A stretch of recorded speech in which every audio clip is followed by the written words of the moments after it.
Bueno, en el libro comenzás hablando de un escritor argentino Sí, radicado en Francia, poco conocido quizás en Argentina, que es sí, Héctor Bianciotti, y a quien vos decís que conociste primero el sonido de su voz antes que el pulso de su escritura, ¿no? sí, sí, sí, exactamente.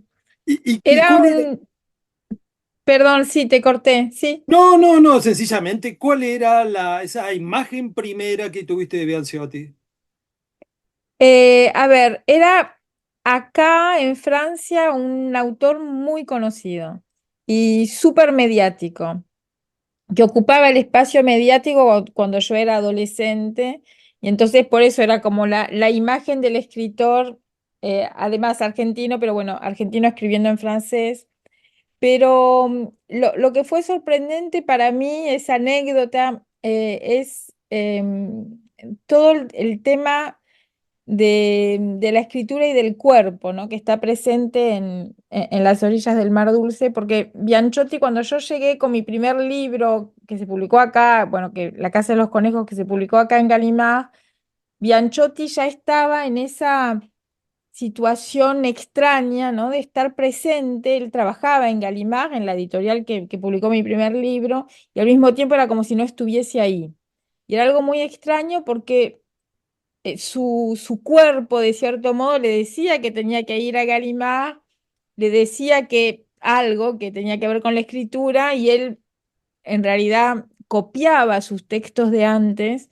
Es una anécdota muy, muy fuerte, pero él ya, su cabeza, digamos, no estaba ahí, no tenía más las palabras, no tenía más el lenguaje. Y fue algo muy, digamos, turbador para mí esa anécdota, ¿no? De que me dijeran en Gallimard, Bianchotti está al lado de acá, nos encantaría darle a leer tu libro, pero es como si no estuviera acá, ¿no? Y a partir de ese enigma, de esa... de ese estar con el cuerpo, pero no con la cabeza, y de esa memoria del cuerpo, ahí, con esa anécdota, digamos, arranca el libro. Es un libro de alguna manera sobre la lengua, ¿no? La Sí, adopción de una lengua que no es la natal, ya se trate de Bianchiotti o de Francisco, el joven grumete de la expedición de sí, Solís, o también tu propio caso, ¿verdad? claro, sí. Lo que a mí siempre no sé cómo funciona eso de estar conectada mentalmente y también emocionalmente con Argentina, y hacerlo desde este lugar y desde otro idioma, pero yo tengo conciencia de que me conecto no solo con mi memoria argentina, sino con una serie de sensaciones que para mí tienen que ver con Argentina desde Francia, desde el francés, ¿no? Y es como esa manera de mirar tal vez una parte de mi historia, o parte de historias que no tienen solo que ver conmigo, pero que yo miro como desde la orilla de enfrente o desde la vereda de enfrente, bueno, un poco más lejos que la vereda de enfrente. Y claro, de eso trata también, ¿no? Las orillas del Mar Dulce. Es un libro lleno de paisajes. Sí.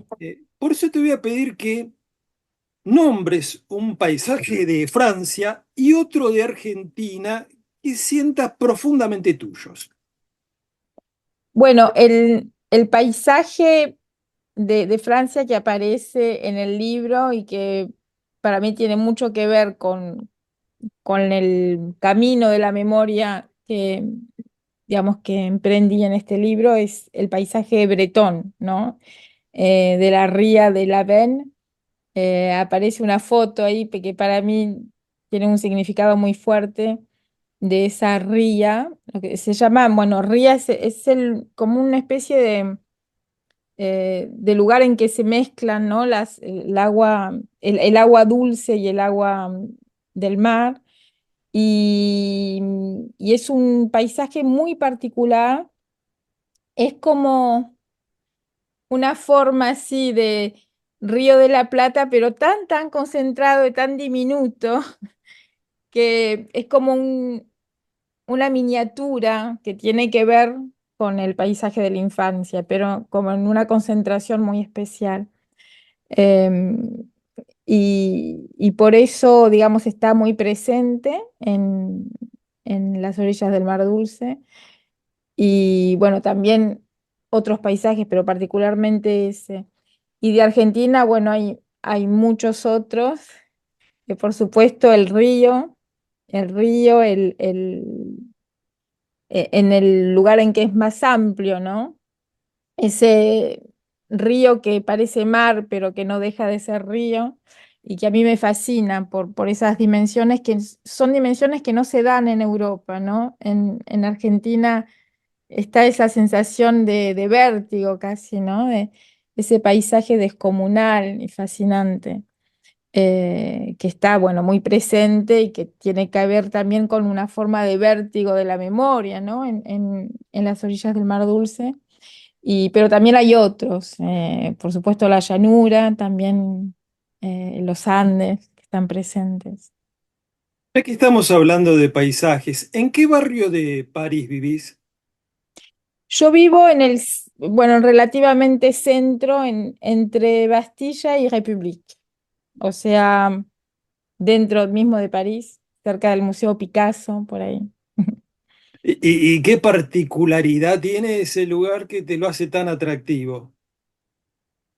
A ver, la particularidad que tiene, como todo París, creo, es la superposición de tiempos, ¿no? Que eh, en una calle de repente hay, no sé, un edificio del siglo XVII o del siglo XVIII, luego eh, huellas mucho más recientes, contemporáneas. A mí me fascina en el paisaje urbano en Francia en general, bueno, como en Europa, ¿no? Eh, esa manera que tienen los tiempos a veces muy lejanos, ¿no? De toparse unos con otros. Sí, algo que me fascina, que me hace pensar, que me hace soñar, ¿no? La memoria se despliega de manera concéntrica, decís en algún Sí. momento del libro, y como si arrojara una piedra a tu memoria. Decime hacia dónde se disparan las ondas concéntricas y digo La Plata. Bueno, ahí hay una forma de meta, digamos, en el libro, que es llegar a el momento en que se desató para mí la escritura, en que entré en la escritura, y que tiene que ver con el retorno a La Plata y particularmente a la Casa de los Conejos, que realicé años después de haber vivido ahí. Yo había vivido ahí entre los 7 y los 8 años y volví ya pasados los 30, bien pasados. Y esa sensación de vértigo es la que evoco al final del libro, y de cierto modo es como la meta del libro, ¿no? Llegar a decir ese momento muy particular en que me di cuenta de que esa memoria de la que yo no era consciente la tenía dentro, la llevaba en el cuerpo, a pesar eh, de no ser consciente, digamos, de todo lo que recordaba. Y eso tiene que ver con el retorno a La Plata, y particularmente el retorno a ese lugar, a esa casa, y el momento en que eh, recuerdo haberme agachado para entrar a un embute que no existía más como yo lo llevaba dentro, ¿no?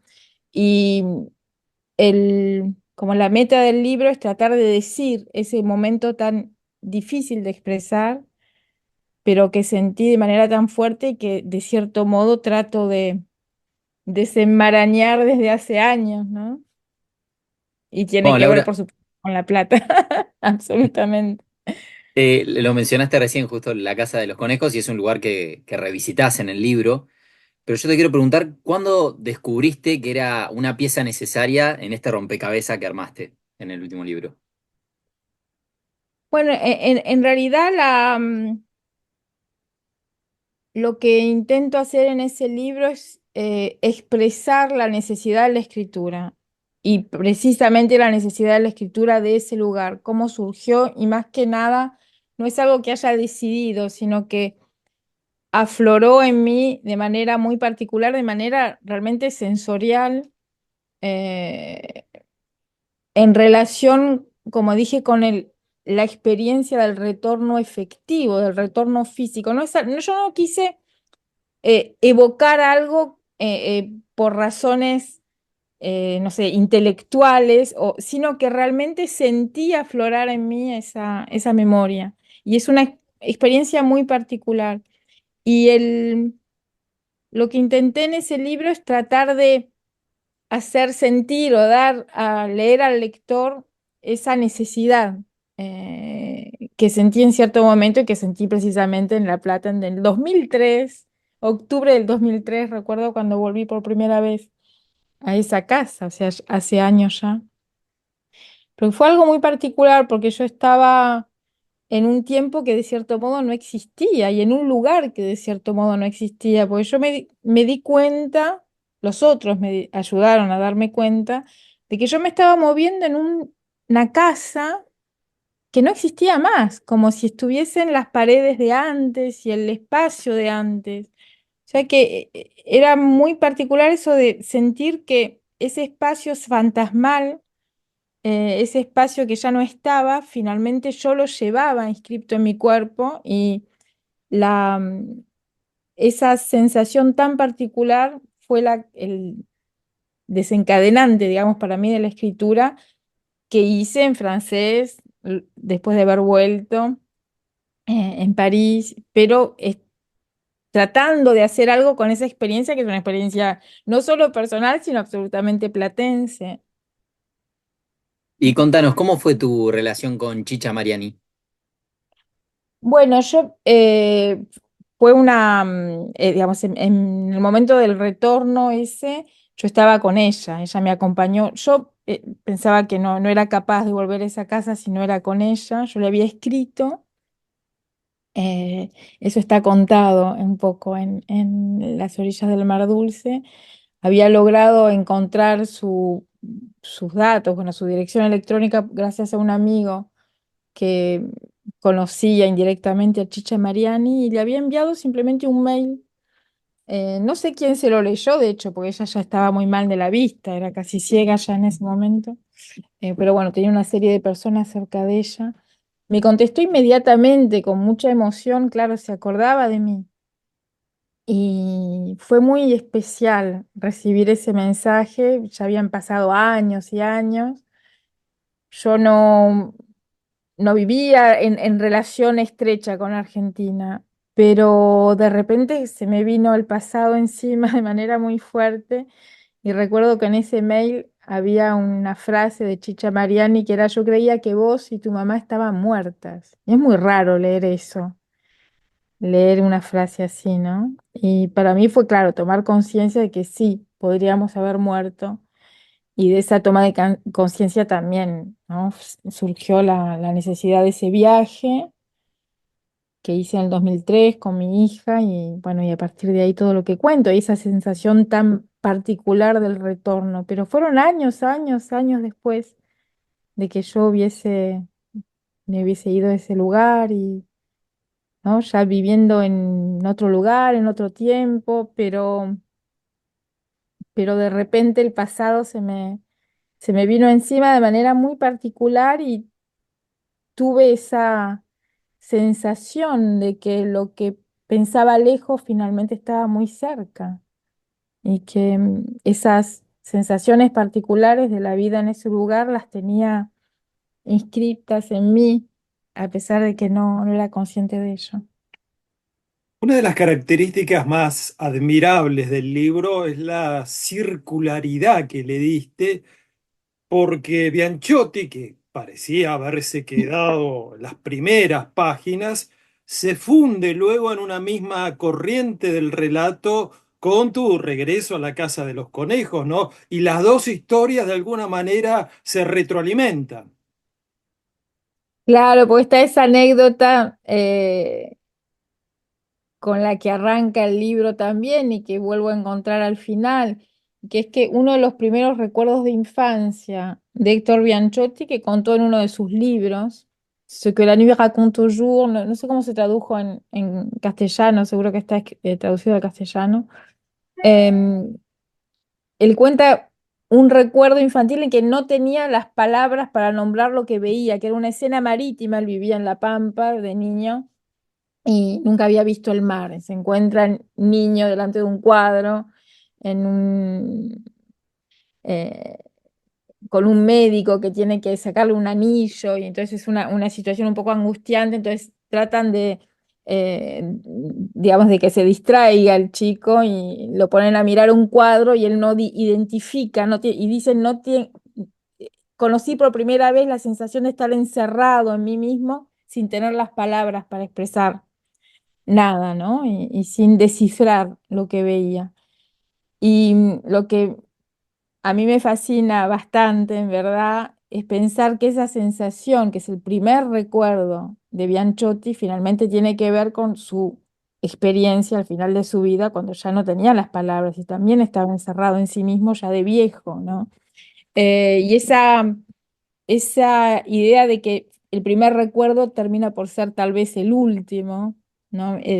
Me resultó absolutamente fascinante y tiene que ver con el trabajo de circularidad, ¿no? Del libro, pero que yo veo muy presente en la experiencia de Bianchotti, ¿no? De ese primer recuerdo que termina ser el recuerdo en el que se queda el mismo encerrado, ¿no? Permitime que te cuente que la primera noticia que tuve de Héctor Bianchotti fue gracias a alguien ligado a tu vida y a tu literatura. Me refiero a Leopoldo Brizuela, Ah, sí. que me recomendó muy, muy entusiastamente que lo leyera. Así que aprovecho para pedirte que nos cuentes lo que quieras sobre Leopoldo. Bueno, para mí fue increíble la relación con Leopoldo a distancia, esencialmente, bueno, no solo a distancia, nos vimos un par de veces, pero fue algo muy lindo. Una persona que lo conocía me aconsejó que le enviase el libro que era Manege en ese momento, porque pensaba que le podía interesar. Inmediatamente Leopoldo me escribió muy emocionado, diciéndome, si este libro se traduce al castellano, quiero traducirlo yo. Y ahí empezó esa amistad, bueno, resultó ser La Casa de los Conejos y luego tuvimos una correspondencia muy intensa en ciertos momentos. Yo recuerdo que cuando él traducía La Casa de los Conejos nos escribíamos, no sé, varias veces por día, eh, en torno al libro, pero en torno a lo que la lectura del libro suscitaba en él. Y fue un diálogo que a mí me aportó muchísimo, por lo que él me iba contando, de todo lo que a mí me faltaba de Argentina. Me lo entregó él de cierto modo.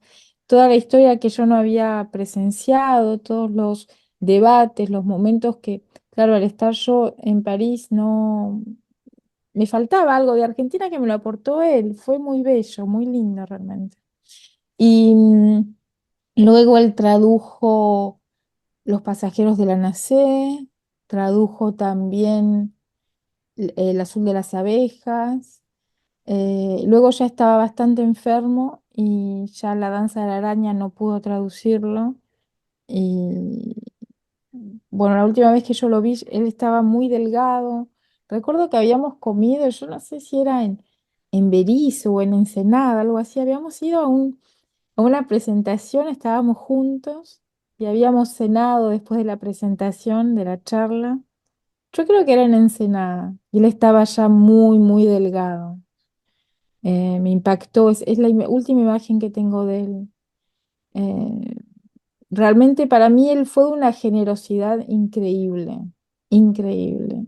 Eh, y tengo la impresión, sí, de que muchas cosas que yo me perdí de Argentina, ¿no? Al haberme ido tan joven, me las dio él.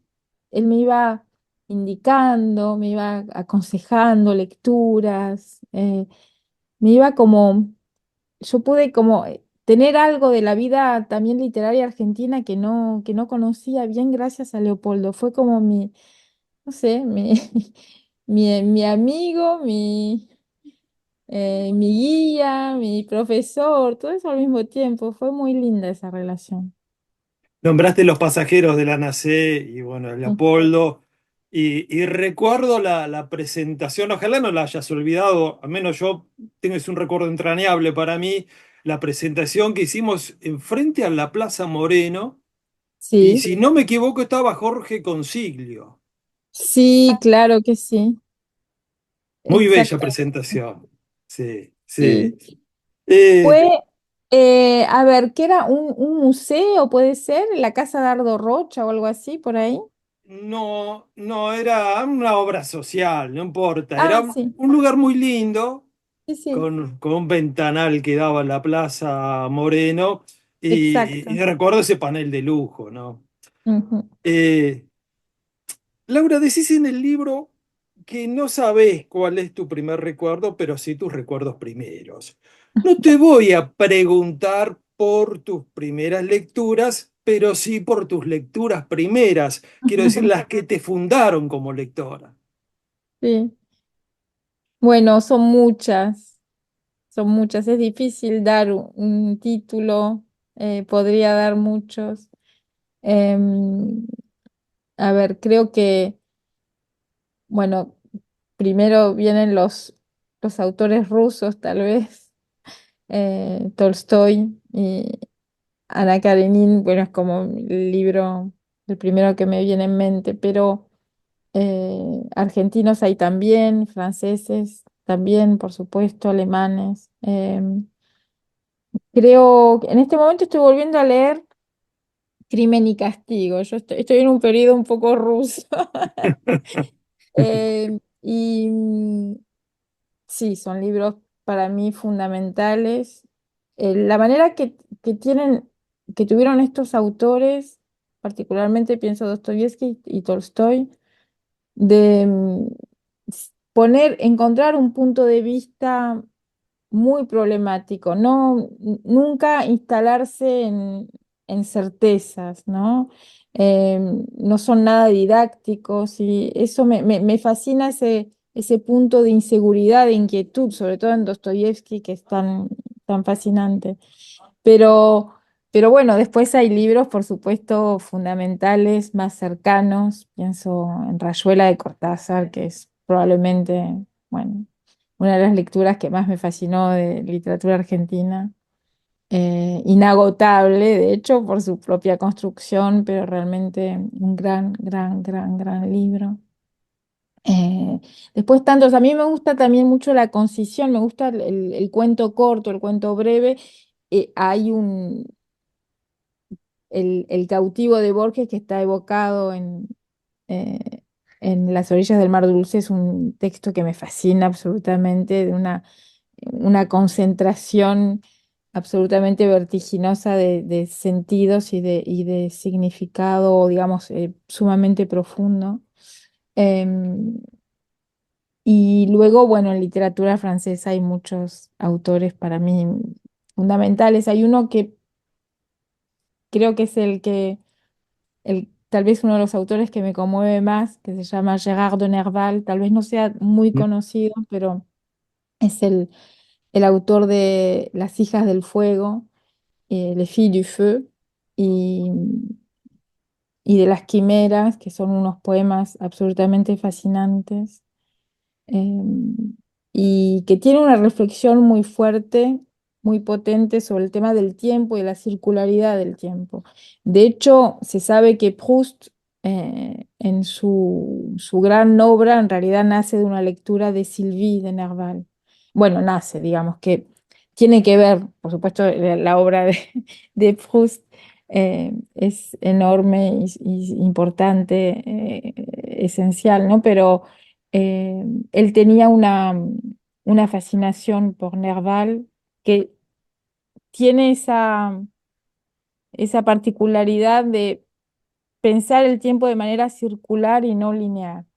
Y es algo que a mí siempre me fascinó en su escritura.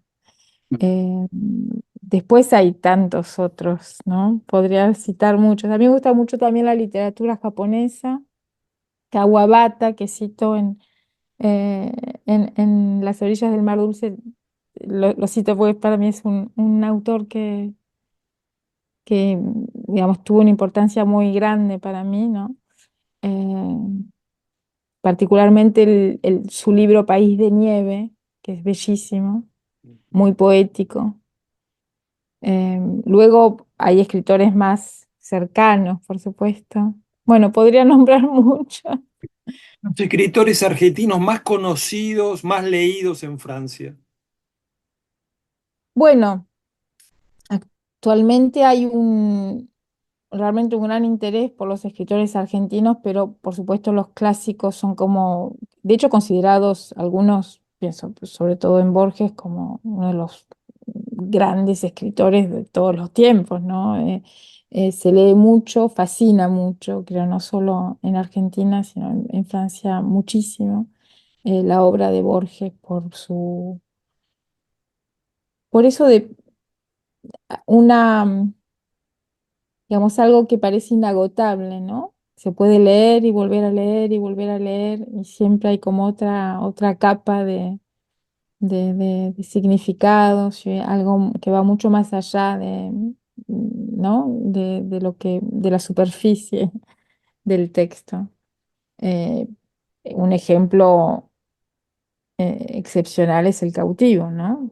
En esas líneas eh, es como una obra, como una esfera perfecta que uno puede mirar y mirar y mirar y, y volver a leer y volver a reactivar y volver a meditar sobre ese cuento tan breve. Y Laura, mencionaste hace un ratito a Crimen y Castigo. ¿Qué cosas redescubriste en esta lectura reciente que por ahí no habías advertido antes? La, mm, la complejidad de los puntos de vista, cómo está construido el libro. em, Cómo siempre te ponen un punto de inquietud, eso, que es algo sumamente moderno, sumamente moderno. También eso de no estar seguro de lo que uno está leyendo, hay momentos en que Raskolnikov está, no se sabe si soñando o no, y esas, ese narrador o ese punto de vista inseguro es algo que bueno, que hoy se encuentra a menudo en literatura, pero que Dostoyevsky encontró de manera eh, con una gran modernidad. Es increíble la modernidad de su escritura. Mm. ¿Y qué mirada tenés desde Francia sobre la situación argentina actual? Bueno, eh, bueno, en verdad me entristece, me parece muy violenta la política y las opciones y los discursos, ¿no? Me sorprende la violencia del discurso del gobierno actual, em, su, sí, su brutalidad, ¿no? Em, claro, estoy lejos, trato de leer, de informarme, de ver, bueno, cómo se vive todo eso. Lo que me parece difícil es eh, si se destruye tanto de lo público, de lo que se creó, lo difícil que va a ser después volver a construir, ¿no? Porque se destruye fácil, se destruye con mucha facilidad, se construye con muchísima dificultad. Y eso me preocupa, sí.